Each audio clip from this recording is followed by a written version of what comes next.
आदाब। आज हम आपकी मुलाकात करवा रहे हैं हिंदुस्तान में उर्दू सहाफ़त के मंजरनामे में प्रिंट, इलेक्ट्रॉनिक मीडिया और सोशल मीडिया में एक अहम और मुनफरिद मकाम की हामिल मोहतरमा शाहताज खान से।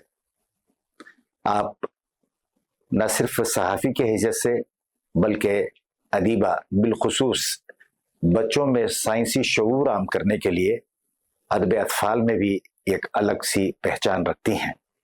सालार डिजिटल में आपका दिल खैर मकदम है। बहुत शुक्रिया। सबसे पहले मैं चाहूँगा कि हमारे नाजरीन के लिए आप खुद अपनी ज़बानी आपके बारे में मुख्तसरन से बताएं कि आपके क्या हालात रहे हैं, कहाँ से आप वाबस्ता रही हैं और आपकी तालीम कहाँ से हुई, इसके ताल्लुक से कुछ बताएं। जी, सबसे पहले तो मैं ये बताना चाहूंगी कि मेरा पूरी तालीम जो है वो सरकारी स्कूल में हुई है। हाँ हाँ। और मेरा ताल्लुक पुरानी दिल्ली यानी दिल्ली 6 से है। अच्छा जी। वहाँ का एक इलाका है चूड़ीवाला, वहाँ एक स्कूल हुआ करता था, चितला गेट प्राइमरी स्कूल। अच्छा। वहाँ से मेरी तालीम की इब्तिदा हुई।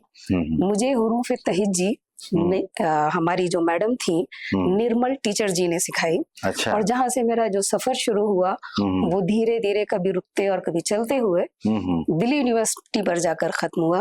अच्छा। जहाँ उर्दू डिपार्टमेंट में मैंने उर्दू और सहाफत पर जर्नलिज्म में एमफिल किया। अच्छा। और नेट क्वालिफाई किया। अच्छा अच्छा। तो जहाँ जर्नलिज्म को आपने इंतखाब किया, सहाफत को आपके पोस्ट ग्रेजुएशन के बाद एमफिल के लिए, तो सहाफत से ये जो जर्नलिज्म से दिलचस्पी क्या इत्तेफाकिया था या इसके ताल्लुक से आपको रुग़बत थी पहले ही से? इसके लिए मुझे काफी पीछे जाना पड़ेगा क्योंकि जब मैं 9वीं जमात में पढ़ती थी तब हमारे स्कूल में मेरी क्लास टीचर एक नईमा बाजी हुआ करती थी। अच्छा। उन्होंने मुझे स्कूल का रेडियो स्टेशन बनाया था जहां मेरा काम ये था कि पूरा दिन मैं खबरें तैयार करती थी। जी जी। तैयार करने के बाद दूसरे दिन सुबह स्कूल में असेंबली के अंदर मैं उन्हें पढ़ा करती थी। अच्छा।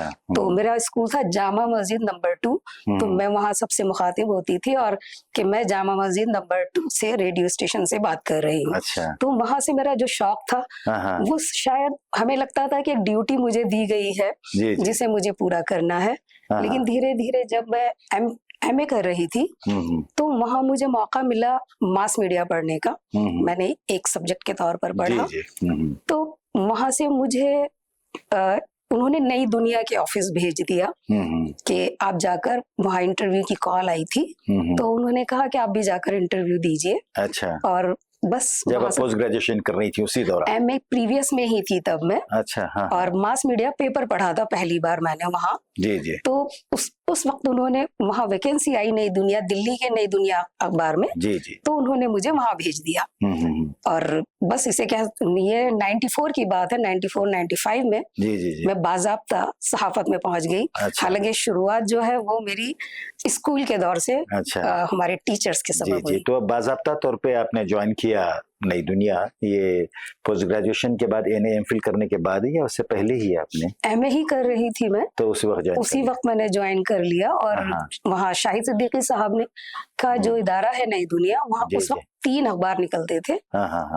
एक रोजनामा था अवाम, एक नई हफ्त रोजा नई दुनिया और एक था हफ्त रोजा और नई जमीन। तो मेरी जो इब्तिदा हुई वो नई जमीन हिंदी से हुई। हिंदी से। जी। उन्होंने मुझे हिंदी में रखा, लेकिन उसके बाद में मैं नई दुनिया में आई। और नई दुनिया में शाहिद सिद्दीकी साहब ने जिस तरह से मेरी एजुकेशन भी साथ चलती रही और साथ में सहाफत के जो अलिफ बेत है वो भी हम वहाँ पर लोगों के साथ सीखते रहे। निजामुद्दीन में जो वाकई नई दुनिया का दफ्तर है, वहाँ उन अखबारात में हिंदी में और उर्दू के अखबारात में काम करते हुए आपके क्या तजुर्बात रहे? किस तरह आपने महसूस किया कि क्या मजीद इस मैदान में और मजीद आगे आपको जाना है, या उस दौर के क्या ऐसे तजुर्बात रहे हैं आपके? ये नई दुनिया में जो हौसला और जो कॉन्फिडेंस और जो एटीट्यूड मिला है जी। वो आज भी मेरे काम आता है। वो वहीं से मिला है मुझे। काफी सरकर्दा अहबाब वहाँ काम किया करते थे पहले। और जिस वक्त मैं वहाँ काम कर रही थी तो नई दुनिया उस वक्त टॉप पर हुआ करता था। जी। और वहाँ काम करने का मौका मिलना ही बहुत बड़ी बात थी। जी। और वो इत्तफाकन मुझे मौका मिला। और मेरे जो साथ के लोग थे वहाँ उस वक्त, आजकल हम सोच भी नहीं सकते कि हम मुझे यकीन भी करना मुश्किल हो जाता है कई बार कि मैंने उनके साथ बैठकर काम किया है, उनसे सीखा है। उन लोगों ने बहुत सिखाया और हमने कोशिश की कि हम कुछ सीखें। जी, और वैसे भी जनाब मौलाना अब्दुल वहीद सिद्दीकी के फर्जंद शाहिद सिद्दीकी साहब भी एक बड़ी विरासत तो रखते ही हैं सहाफत के, तो वहाँ काम करते हुए आपने फिर उसके बाद जितने साल वहाँ आपने काम किया, फिर उसके बाद कोई और फिर अखबार आपने ज्वाइन किया प्रिंट मीडिया के हवाले से? मुझे उसकी जरूरत ही नहीं पड़ी। नई दुनिया में मैं काम कर रही थी, वहीं से ईटीवी उर्दू के लिए वैकेंसी आई थी। अच्छा। और नई दुनिया से सीधा मेरा सफर प्रिंट मीडिया से एक जंप था जो हैदराबाद ले गया मुझे, और वहाँ इलेक्ट्रॉनिक मीडिया में पहुंच गई। तो बीच में मुझे थोड़ा बहुत कभी काम किया होगा, मीडिया स्टार में काम किया थोड़ा बहुत, लेकिन ज्यादा। कौन से साल की बात है, किस साल की बात है? ये जनवरी 2001 में मैंने ईटीवी उर्दू ज्वाइन किया था। मतलब ये कि वो उसी वक्त ही शुरू हो रहा था शायद। जब दिल्ली में कुछ रिटन एग्जाम हुआ था और इंटरव्यूज हुए थे, वहां से 2 लोग सिलेक्ट होकर आए थे, तो उनमें एक मैं भी थी। अच्छा। और मुझे हैदराबाद में पोस्टिंग मिली, जहाँ फिर मुझे वहाँ भी बहुत अच्छे लोग मिले, अच्छे साथी मिले। जी जी जी। तो बाकी फिर वहां पर इलेक्ट्रॉनिक मीडिया का सफर जारी हो गया मेरा। जैसे कि प्रिंट मीडिया में जो सीखा था वो इलेक्ट्रॉनिक मीडिया में काम आया। प्रिंट मीडिया में सिर्फ कलम था, यहाँ हमारे पास कैमरा भी था, वीओ था, हमारे पास तस्वीर थी, जिनके बीच हमने रहकर नई दुनिया में जो कुछ सीखा था वो यहाँ बहुत काम आया। यहाँ क्या मतलब, क्या असाइनमेंट्स थे आपको कि क्या जिम्मेदारियां दी गई थी ईटीवी उर्दू में? जब ईटीवी उर्दू में आए थे तब तो हम इब्तिदा तो हमारी सीखने सिखाने से हुई। ईटीवी उर्दू 15 अगस्त 2001 में लॉन्च हुआ था। अच्छा। उससे पहले एक प्रोग्राम बनाना था, जो सब लोगों से कहा गया कि कोई एक खास प्रोग्राम बनाना है, तो सभी लोगों ने मेहनत की थी, मैंने भी की। जी जी। तो एक खास बात करके प्रोग्राम तरतीब दिया, जिसका आइडिया मेरा था, कॉन्सेप्ट मेरा था, जो वहां पर अप्रूव हुआ। और जब तक मैं ईटीवी उर्दू में रही तो ये खास बात की जिम्मेदारी क्या नौइयत का प्रोग्राम हुआ करता था? वो पूरे हिंदुस्तान में जो उर्दू के ताल्लुक से प्रोग्राम्स हुआ करते थे, या मुसलमानों के ताल्लुक से जो भी के प्रोग्राम देखते हुए हर शख्स को लगे कि ये मेरा प्रोग्राम है, किसी को ये ना लगे कि ये मुझे नहीं देखना। अच्छा। इस किस्म का, इस नौइयत का प्रोग्राम था। उसके जो सेगमेंट्स थे, जो अंदाज था, वो जब तक चैनल, अब तक चैनल बंद हुआ, लेकिन जब तक वो चैनल चल रहा था उसमें कोई खास तब्दीली नहीं आई। जो मैंने 2001 में बनाया था, अच्छा, आखिरी दम तक वो उसी अंदाज में चलता रहा। अच्छा। उसका नाम भी मैंने दिया था खास बात। और आगे चलकर लोगों ने, उसमें बहुत सारे लोगों ने काम किया है। मैं सिर्फ बुनियाद का पत्थर हूँ, बाकी जो लोगों ने काम किया है उसको आगे सजाने संवारने का काम बहुत से आगे। इलेक्ट्रॉनिक मीडिया में जो काम करने का आपका ड्यूरेशन था, दौरानिया था, ये कितने सालों पर मुश्तमिल था उस वक्त? इलेक्ट्रॉनिक मीडिया में तो बहुत मुख्तसर वक्त के लिए काम किया, लेकिन वो जो दौरानिया था वो इतना सीखने के लिए वहां मुझे मिला। क्योंकि हम जिस वक्त ईटीवी उर्दू में पहुंचे थे तो हम उसकी अलिफ बे भी नहीं जानते थे। अच्छा। हमें बाकायदा ट्रेनिंग दी गई, हमें मशीनों से रोशनास कराया गया, उनके बारे में कैसे इस्तेमाल करना है वो सब हमने सीखा। सोचिए हम जनवरी में वहां पहुंचे थे और चैनल लॉन्च हुआ था अगस्त में। तो इस दौरान हम तैयारी करते रहे, सीखते रहे, क्योंकि सीखना जरूरी था। क्योंकि हम जो प्रिंट मीडिया में जब हम बात करते हैं तो वहाँ लिखते ज्यादा हैं, और जब हम इलेक्ट्रॉनिक मीडिया में आते हैं वहाँ लिखना कम हो जाता है। वो बात कहनी होती है हमें जो तस्वीर में नहीं है। जी हाँ, जी हाँ। तो वो जो सामने वीडियोस हैं उनसे अलग कुछ कहने के लिए बहुत मुख्तसर 2 से 3 जुमले लिखने होते हैं। बिल्कुल, बिल्कुल। तो प्रिंट मीडिया में जब हम काम करते हैं तो बहुत तफसील से लिखते हैं कि जो नहीं है उसे बात समझानी होती है। तो प्रिंट मीडिया से इलेक्ट्रॉनिक मीडिया में आने के बाद काफी मेहनत करना पड़ी, लंबी बात कहने को मुख्तसर करना पड़ा, एडिट करना सीखना पड़ा। सबसे पहले अपने कलम को एडिट किया है, बाद में वीडियो एडिट करना सीखा। जी, मुख्तसर से जो मियाद रही है वो कितने सालों पर थी? वो तकरीबन 2001 से ज्वाइन किया था और 2004 तक वो मेरी वहां पर मैंने काम किया। उसके बाद क्या आपने फिर इलेक्ट्रॉनिक मीडिया से वाबस्तगी रखी या फिर वहां से कुछ फिर आलेदा रास्ता? इलेक्ट्रॉनिक मीडिया की बजाय मैंने प्रिंट मीडिया को ज्यादा तवज्जो दी लिखने पर, लेकिन मैं अपने आइडियाज और बहुत सारी चीजें अलग अलग प्लेटफॉर्म पर शेयर करती रही। और कई लोगों के साथ गुफ्तगू भी होती रही, बीच में कुछ प्रोग्राम्स भी, मैंने ताल्लुक एकदम तोड़ा नहीं था, मुनक़ते नहीं किया था, लेकिन वक्फा ले लिया था। मगर मुस्तकिल तौर पे वाबस्तगी तो नहीं रही? मुस्तकिल तौर पर वाबस्तगी। मगर वहाँ से अलग की क्या वजह रही फिर? क्योंकि मेरे 2 बच्चे हैं, तो उन्हें मेरी तवज्जो की जरूरत थी। अच्छा। तो मुझे वो जिम्मेदारी निभानी थी। मैंने अगर काम किया था तो वो भी मैंने पूरे जिम्मेदारी के साथ किया था, क्योंकि बच्चों की परवरिश भी मेरे लिए जिम्मेदारी थी। जी, जी, जी। तो मैंने कुछ वक्त के लिए ज्यादा जिम्मेदारी निभाने के लिए मैं बच्चों की तरफ तवज्जो दी। आपकी जो खानगी मसरूफियात थी उसके साथ ही आपने फिर ये अपना मिशन जारी रखा सहाफत के हवाले से? और 2019 में मैंने दोबारा, जब बच्चे इतने बड़े हो गए कि उन्हें अब मेरी ज्यादा जरूरत नहीं थी, तो 2019 में वापस मैंने बाकायदा काम करना शुरू किया। अच्छा। तो सबसे पहले ये पुणे के पूना कॉलेज में मैंने जर्नलिज्म पढ़ाया। अच्छा। तो वहाँ पढ़ाते हुए मुझे एहसास हुआ कि कहीं कुछ मिसिंग है। अच्छा। बच्चे जो वहाँ जर्नलिज्म पढ़ने आए थे, मुझे उनकी उर्दू, उनकी जबान और उनके जुमलों में लगा कि वो कहीं कुछ वैसे नहीं है जैसा होना चाहिए। जी, जी, जी। अब बीए और एमए के बच्चे थे और मुझे वहाँ पर कुछ कमी का एहसास हुआ। अच्छा। तो मुझे लगा हम पत्ते संवारने बैठे हैं, हमें पहले बुनियाद पर काम करना जरूरी है। जी, जी, जी। उसी के बाद मैंने बच्चों के लिए कहानियां जो लिखना शुरू किया, क्योंकि तो एक अदीबा की हैसियत से भी बिलखुसूस जिस तरह से मेरा मुताला रहा है, आप मुख्तलिफ रसाइल जराइद में आपके मज़ामीन, कहानियाँ खुसूसी तौर पे बच्चों में साइंसी शऊर, साइंटिफिक टेम्पर को उजागर करने के हवाले से आती रही हैं। ये लिखने का जो अमल हुआ, मतलब ये जो प्रोसेस हुआ, जो दौर शुरू हुआ, इसके पीछे कोई ख़ास मुहर्रिक रहा है या किस तरह से आपने इसको खुद को आमादा किया लिखने पर? इसके लिए भी हमें थोड़ा पीछे जाना पड़ेगा और इसका सिलसिला भी जाके, इसका ताल्लुक भी नई दुनिया से जुड़ता है। अच्छा। नई दुनिया में एक पेज आया करता था साइंस के ताल्लुक से, उसकी जिम्मेदारी मुझे दी गई थी। अच्छा। मैं इंटरव्यू किया करती थी डॉक्टर से और किसी बीमारी पर उसके बारे में बात करती थी, उसके बारे में लिखती थी। तो साइंस पर लिखने का वहां से इब्तिदा वहां से हुई। और लॉकडाउन, अदीबा बनने का सफर जो है वो लॉकडाउन के सर जाता है। जो सहरा जो है वो मुझे मैं चाहूंगी कि वो लॉकडाउन को बांधूं, क्योंकि कोरोना आने के वक्त मुझे लगा कि कुछ करना है, लिखना, वक्त ही वक्त महसूस हो रहा था, वक्त बहुत था, करने के लिए कुछ नहीं लग रहा था। तब मैंने ये और सोशल मीडिया, व्हाट्सएप पर कुछ कहानियां पढ़ी। तो मैंने सबसे पहला जो मेरा रिएक्शन था वहां, मैंने उनसे कहा कि मैं 55 की होने वाली हूँ और कहानियां मेरे बचपन की आ रही हैं। जी, जी, जी। ये बच्चों के लिए किस किस्म की कहानियां लिखी जा रही हैं? तो बहुत सारे जो अदीब हजरात हैं उन्होंने मुझे एतराज जताया। उन्होंने कहा आप क्या चाहती हैं, आप लिखिए। बिल्कुल। तो मैंने एक कहानी लिखी, काला सोना, और वो मैंने शेयर की।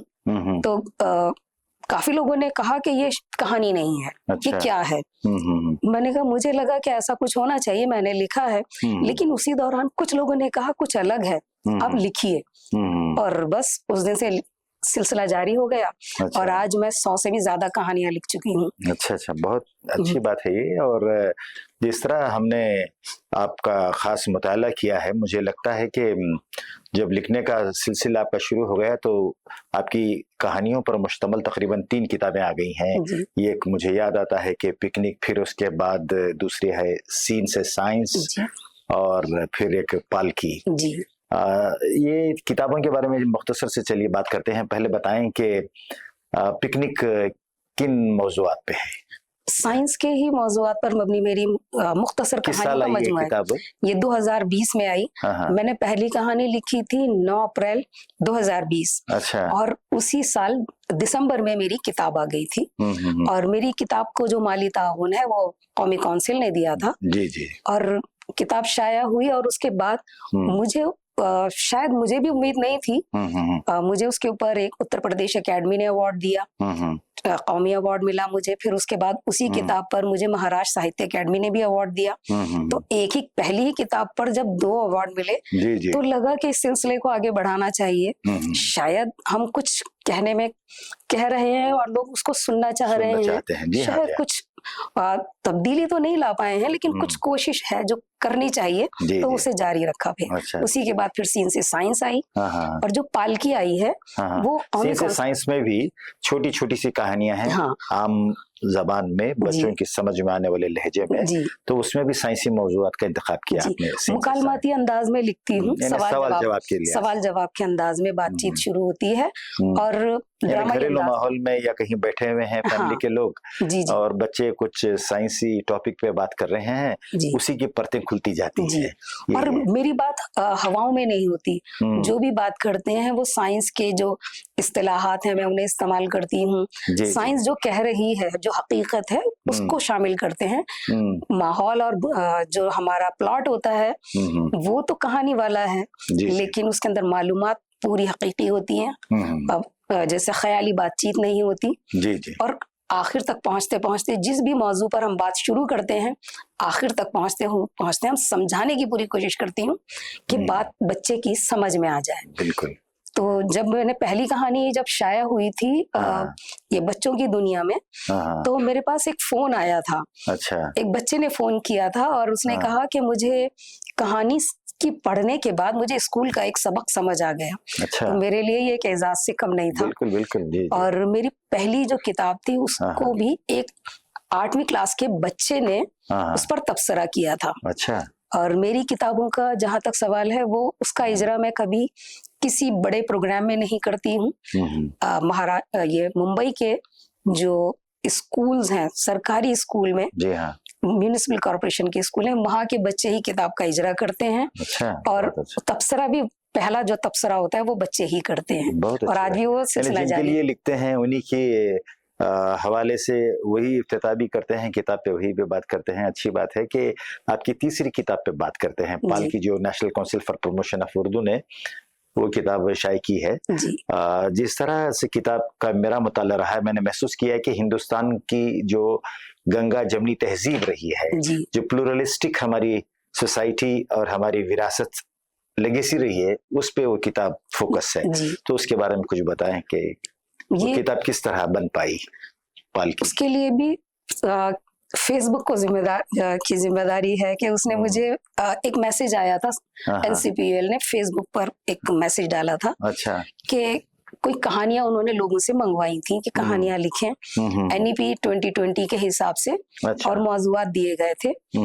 मैंने भी कोशिश की कि मैं भी एक कहानी लिखकर भेजती हूँ, हालांकि मैं साइंस पर लिखती थी। जब मुझे लेटर आया, उन्होंने कहा साइंस पर नहीं, हमें कोई तहजीब के से मुतालिक कोई कहानी लिखी है। जी। तो मैंने वो पालकी लिखी। जो पालकी वैसे तो एक नाम ऐसा बताता है कि ये पालकी वो है जो पहले चार उसे कुहारो उठाया करते थे, वैसा लगता था, मगर कहानी पढ़कर लगा कि ये अलग सी पालकी है। ये जो पालकी है, ये पुणे का एक फेस्टिवल है जो हर साल होता है। तो उसकी पूरी मालूमात दी, और उसको भी बच्चों के लिए बहुत आसान जबान में इंफॉर्मेशन देते गए। घर का माहौल है, और उसको NCPUL ने बहुत खूबसूरत अंदाज में शाया किया है।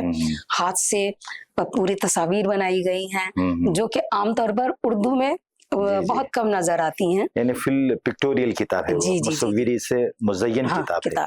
कि जुमले कम हैं, तस्वीर ज्यादा हैं। बच्चा पढ़ने से पहले तस्वीर देखकर भी एक ख्याल अपने जहन में बना सकता है। मजहबी रवादारी से मुताल्लिक है। जी। कि हम कि एक दूसरे को करीब लाने का इस कहानी के जरिए जो पैगाम देना था वो ये था कि मजहब जो है वो एक दूसरे को करीब लाने का जरिया होता है। जी बिल्कुल। तो उस तरीके की कहानी है, और जब उसे पढ़ते हैं तो बच्चों के पास एक मैसेज जाएगा कि हम ये त्योहार तो बिल्कुल अलग है। इसके अंदर ज्यादातर काम जो करते हैं वो मुसलमान भी उसमें जुड़े होते हैं, और एक लंबा सफर तय करते हैं, पैदल चलते हैं, जो वारकरी होते हैं। तो कहानी पढ़ के मजा आता है। तो हिंदू मुस्लिम इत्तेहाद को दर्शाता है। जी वो सारा वाक़या। जी पूरा। इस तरह वो किताब मैंने पढ़ा पालकी, तो मुझे लगा कि अपनी रियासत कर्नाटक में भी ऐसे मुख्तलिफ मकामात हैं जहाँ पर हिंदू मुसलमान की जो तहजीब की जो मुत्तहिदा उसकी लेगेसी है वो नजर आती है। ऐसे ही सारे हिंदुस्तान में भी मुख्तलिफ कहानियां हैं। तो मुझे याद आता है कि मशहूर सहाफ़ी सईद नकवी ने एक टेलीवाइज्ड टाइप से इस तरह की लेगेसी को आश्कार करने के लिए, प्रेजेंट करने के लिए कोशिशें की थी। आपने जब बताया कि लिखने का आपका जो सिलसिला शुरू हुआ वो कोविड के दौर से शुरू हुआ, जब सारे लोग लॉकडाउन का शिकार थे, तो मुझे आप आपकी वजह जो रही है लिखने की, वो सुनकर मुझे मौलाना आजाद का वो कौल याद आ गया है कि हर बिगाड़ दरअसल एक नई बनावट है। जी बिल्कुल। तो बिगाड़ में बनावट का जो तस्वुर लेकर लोग आगे बढ़ते हैं, इसकी मिसाल आप भी हैं कि आपने लिखने पर खुद को आमादा महसूस किया और वो सफर चल पड़ा और उसमें आपको शिनाख्त भी मिली, मकबूलियत भी मिली और आज भी वो सिलसिला चल रहा है। तो ये 3 किताबों के बाद फिर कोई और आपकी किताब अनखरीब में कुछ आने वाली है या कुछ और मंसूबा आपने बनाया हुआ है इसके हवाले से? अभी एक महाराष्ट्र उर्दू साहित्य अकेडमी से तारों भरा आसमान आने वाली है, वो जेर तबात है। और एक कौमी काउंसिल से पर्पल डे के उन्वान के साथ एक और बातस्वीर कहानी की किताब जल्दी मंजर आम पर आएगी। अच्छा। तो अभी तो फिलहाल यही 2 किताबें हैं और अभी बाकी तो अभी कहानियां तो बहुत लिख ली हैं, लेकिन अभी ये तय नहीं किया है कि कब अभी उनको कब शाया करना है। अच्छा। धीरे धीरे लाएंगे। जी। और इसी दौरान मैंने क्या किया है, मुझसे जैसे साइंस माहनामा साइंस है, जी हाँ। उन्होंने मुझे असलम परवेज साहब ने मौका दिया और उन्होंने कहा कि खवातीन के लिए भी इन मौज़ूआत पर लिखो। असलम परवेज साहब जो साबिक में वाइस चांसलर हुआ करते थे मौलाना आजाद नेशनल उर्दू यूनिवर्सिटी के। जी जी जी। उन्होंने काफी रहनुमाई की और कहा कि इस तरह के मौज़ूआत पर सिर्फ बच्चों के लिए मत लिखिए, जी जी, इस तरफ भी तवज्जो दीजिए। अच्छा। तो मैंने कुछ कहानियां अफसानों की शक्ल में भी लिखना शुरू किया है, जी जी। जो कई मुख्तलिफ रसाइल में अखबारात में शाया हो रही हैं। हालांकि अभी ज्यादा नहीं लिखी हैं, ज्यादातर बच्चों के लिए ही लिखी हैं, लेकिन अभी बच्चों के साथ साथ खवातीन के लिए भी लिखना शुरू किया है। अच्छा। और इसकी तहरीक मुझे असलम परवेज साहब, डॉक्टर असलम परवेज साहब से मिली। अच्छा, जी जी। मोहतरमा, चूंकि आपकी हयात में शहरों का दखल रहा है, दिल्ली से आप वाबस्ता रहीं और आपने इलेक्ट्रॉनिक मीडिया का जब रुख किया हैदराबाद में रहीं और अब पुणे में सुकूनत पजीर हैं और बेंगलोर भी आपका आना जाना रहता है। तो एक इस सफ़र ही के दौरान मुख्तलिफ अवामिल से जब इंसान गुजरता है तो उसके एहसासात, जज्बात का इजहार मुख्तलिफ पैराओं में निकलता है। मैंने पढ़ा है कि कुछ रसाइल में आप नज़में भी लिख रही हैं इन दिनों जी। और नज़में लिखने के तरफ किस तरह माइल हुई, इसका क्या महरिक रहा है? वह खास उसमें आज भी मैंने आजाद नज़्म लिखी है, क्योंकि शायरी के काफिया और अदीफ के उसमें मैं बंध नहीं सकती। बिल्कुल। तो मैंने ऐसे ही एक दिन बैठे हुए रियाजी की कुछ इस्तिलाहात पढ़ते हुए जहन में एक ख्याल आया और मैंने एक नज़्म लिखी। और ये मेरे लिए खुशाइंद है कि मेरे आसपास इर्द गिर्द ऐसे लोग रहते हैं कि हर कहानी और कुछ भी लिखने के बाद मैं साइंस और जिससे भी ताल्लुक रखने वाले हजरात हैं, प्रोफेसर हजरात हैं, टीचर्स हैं, उन्हें पढ़ने के लिए भेज देती हूँ। तो मैंने अपने रियाजी की जब ये नज्म भेजी तो पढ़कर उन्होंने कहा ये बहुत अलग सा लिखा है, समझने में थोड़ी दुश्वारी होगी लेकिन बात मैसेज पहुंचेगा। इस तरह की चीजों को कभी किसी ने कोशिश नहीं की, शायद मुश्किल कोशिश है। लोगों को लगा, आम लोगों को समझने में दुश्वारी हुई, लेकिन लोगों ने पसंद किया है। अब तो नज़में सिर्फ चंद दिनों ही से लिख रही हैं? अभी चंद दिनों से, अभी ज्यादा, अभी मैंने 4-5 ही नज़में लिखी हैं। अच्छा। क्योंकि वो मेरा मैदान नहीं है, बस वक्ती तौर पर बैठे हुए ख्याल आया और मैंने 2-3 कोई एक नज़म अगर आपको याद है या आप साथ लाई हैं तो एक नज़म सुना दें। जी, मैं आपको वही नज़्म सुनाती हूँ जो मैंने लिखी सबसे पहले। अच्छा। दायरे उसका उन्वान है। हाँ, सर्कल्स। जी जी जी। कितने मासूम थे उसे खत समझे, घर से स्कूल और स्कूल से घर तक, पलट कर देखा तो जाना ये तो क़िताए खत था, खूंटी से बंधा खत, एक सिरा खुला, शुआ ने रफ्तार पकड़ी, क़िताए खत से शुआ का सफर, खुश फहमी, खूंटी से बंधे खत का सिरा, 360 डिग्री का वो पहला चक्कर। अच्छा। ये क्या दायरा बन गया, मैं मुतमईन थी, दौड़ रही थी, कभी रिदास तो कभी कुत्र, खूंटी से दूर जाकर देखा, वित्र ने हद तय कर दी। कुत्र और वित्र के मकड़जाल का दायरा कभी फैला तो कभी सुकड़ गया, मुहीत और रग़बे से उलझती जिंदगी, पनाह की तलाश में फिर एक रोज दीवार से टकराकर मरकज पर लौट आई। कहीं मैं पुरस्कार पाई तो नहीं बन जाऊंगी, क्या वो दिन कभी आएगा जब क़िताए खत क़ाते खत बन जाएगा, तब वो सिर्फ खत होगा सिर्फ एक खत मुस्तकीम। बहुत अच्छे। तो इसमें तो मैंने बिल्कुल आपने मैथमेटिक्स की जो इस्तिलाहात हैं, टर्मिनोलॉजीज को इस्तेमाल किया है कि जिंदगी किस तरह मुख्तलिफ शक्ल सूरत में सामने आती है। बहुत अच्छा। कि वो एक औरत की जिंदगी वो समझती है कि मैं बाहर निकल रही हूँ, मुझे मौके मिल रहे हैं, लेकिन वो उसका एक पॉइंट है जहां से वो कहीं नहीं जाती। जी जी। वो वही है, बस दौड़ रही है, एक सर्कल है जिसमें दौड़ रही है। और मैं उसे आजादी दिलाना चाहती हूँ कि वो बिल्कुल काते खत हो के उसका कोई मिला महदूद के वो इधर दाएं जा सकती है, बाएं जा सकती है। तो उसको मैंने अच्छा ख्याल है आपका। तो शाहताज खां साहिबा, मैं आपसे एक बात ये और भी जानना चाहूँगा, क्योंकि आपने इब्तिदा में प्रिंट मीडिया से आगाज़ किया अपनी सहाफ़ती ज़िंदगी का, फिर उसके बाद इलेक्ट्रॉनिक मीडिया। हर मरहले पर भी आपने तरबियत को, ट्रेनिंग को, मेहनत को, हालात से आगही हासिल करने के शऊर को आपने हमेशा उसको मुक़द्दम जाना है।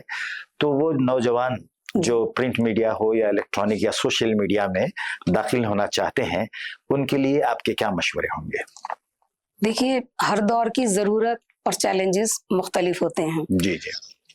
हमारे दौर में जो चैलेंजेस थे, हमने उनके तहत काम किया और उनको बदलने की बदलने की या उन हालात से मुकाबला करने की कोशिश की। जी हाँ, जी हाँ। आज का जो जर्नलिज्म है, जो सहाफत है, वो जिन चैलेंजेस से नबरद आजमा है, उसके बारे में तो हम सोच भी नहीं सकते।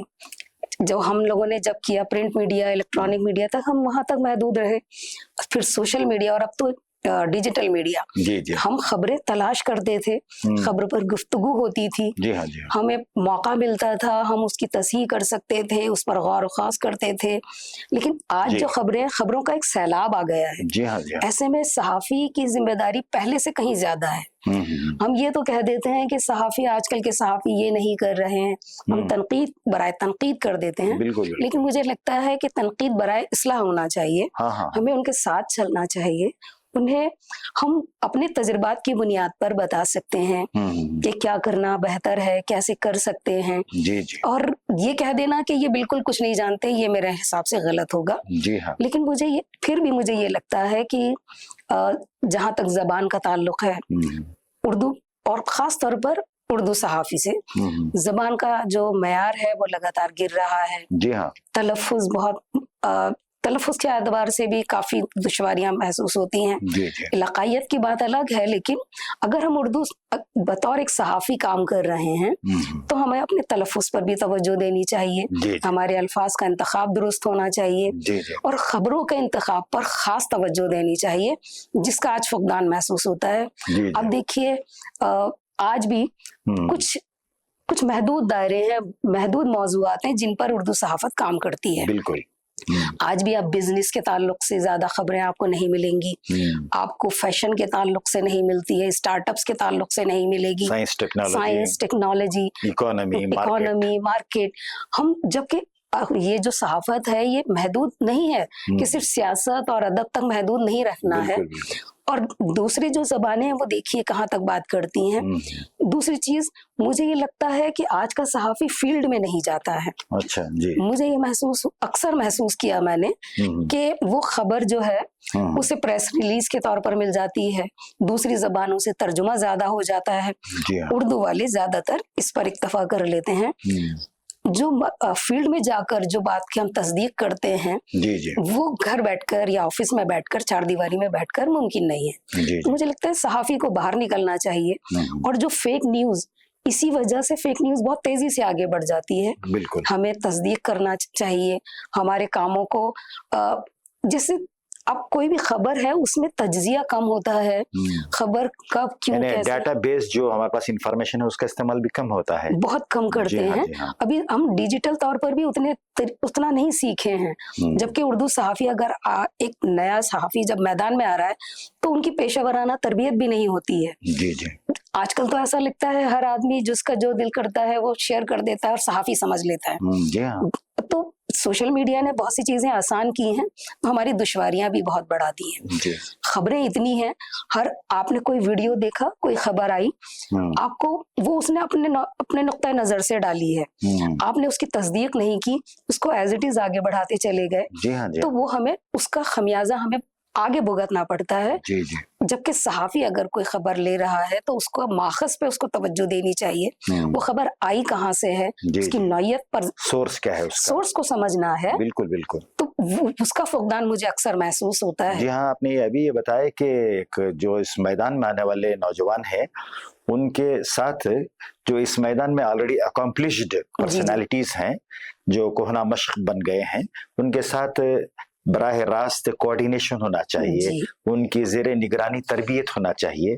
तो एक सिस्टम की ज़रूरत है कि हर मीडिया हाउस, हर पब्लिकेशन हाउस में भी जो तरबियत याफ्ता और इस मैदान में कामयाबी के साथ जो काम कर रहे हैं, उनके ज़ेरे निगरानी, उनकी रहनुमाई से इनको निखारा जाए, संवारा जाए।